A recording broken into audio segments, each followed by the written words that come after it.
Saudara, banjir bandang yang menerjang sejumlah desa di Kabupaten Kepulauan Sitaro, Sulawesi Utara pada hari Senin. Kita akan mengetahui lebih lengkap terkait juga dengan penanganan bencana di sana. Sudah tergabung dan Ramil 130102 Siau, Kapten Infanteri Stephen Teddy Joseph. Selamat malam, Kapten Stephen. Selamat malam, Mbak Valentin. Kapten Stephen, sebelumnya kami turut berduka dengan bencana yang menerjang di lokasi Bapak saat ini. Kami ingin mengonfirmasi, Pak, hingga Senin malam ini berapa jumlah korban akibat bencana ini? Untuk jumlah korban, untuk Kelurahan Bahu, Kecamatan Siau Timur itu 11 orang, 8 meninggal dunia, 3 belum ditemukan. Kemudian untuk Kampung Peling, Kecamatan Siau Barat, 2 meninggal, sudah ditemukan. Untuk Kampung Lagaeng, Kecamatan Siau Barat Selatan, 3 orang korban, 2 meninggal, 1 belum ditemukan, anak umur 4 tahun. Dan yang terakhir Kampung Batu Senggo, Kecamatan Siau Barat Selatan, 2 orang meninggal sudah ditemukan. Jadi total yang meninggal update hari ini 14 orang, belum ditemukan 4 orang. Korban luka 11 orang. Total korban seluruhnya 18 orang. Demikian, Mbak Valentin. Ya, ada 4 orang yang masih dalam proses pencarian. Ini bagaimana prosesnya yang akan dilakukan pada esok hari dan apa, Pak, yang menjadi kendala? Yang menjadi kendala tentunya banyak berbatuan di lokasi kejadian dan kami masih menunggu alat berat yaitu ekskavator untuk membersihkan material-material yang ada di poros jalan. Oke, pembersihan Gitu, material ini dibutuhkan alat berat. Kemudian Pak, kami mendapatkan informasi, sekaligus kami ingin konfirmasi ke Pak Stephen. Ada 200 rumah warga yang terdampak, kemudian ada 14 orang yang meninggal dunia. Ini kemudian bagaimana lanjutannya dengan tempat pengungsian?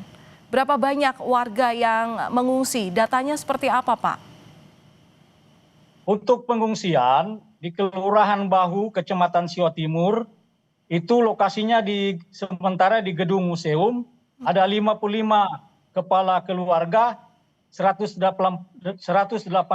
jiwa. Sedangkan untuk pengungsi di Kelurahan Paseng, Kecamatan Siau Barat, itu ada 42 kepala keluarga, 116 jiwa. Jadi total pengungsi sampai saat ini 298 jiwa orang, Mbak Valentin. Ya, baik. Pak, kami kembali untuk proses pencarian korban hilang. Ini kan tadi Bapak mengatakan bahwa dibutuhkan alat berat, terutama dengan medan yang sulit ditempuh. Adakah cara lain yang diupayakan? Karena melihat ini cuaca terlihat baik begitu ya. Yang jelas ini seperti apa mekanisme besok yang akan dilakukan? Ya, hasil dari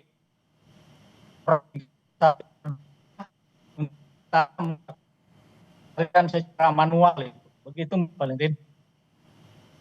Pencarian dilakukan mulai pukul berapa, Pak Stephen?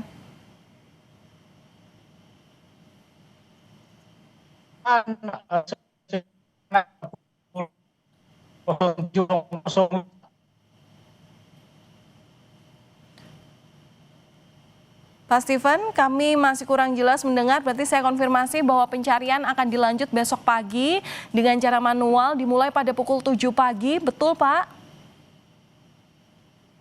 Ya, betul Mbak Valentin. Ya, bagaimana Pak, adakah perluasan wilayah dalam proses pencarian ini? Untuk perluasan wilayah, kami masih menunggu alat berat karena memang medan cukup rawan karena batu-batu besar di lokasi bencana. Begitu Mbak Valentin. Oke, Pak, baik, terakhir bantuan apa yang paling dibutuhkan pengungsi saat ini, Pak? Bantuan yang diperlukan pengungsi ya tentunya pakaian karena rumah mereka hilang dan kemudian logistik makanan. Demikian Mbak Valentin. Baik, terima kasih sudah berbagi informasi bersama kami di Kompas Malam dan Ramil 130102 Siau, Kapten Infanteri Stephen Teddy Joseph. Terima kasih Pak. Terima kasih, sama-sama Mbak Valentin.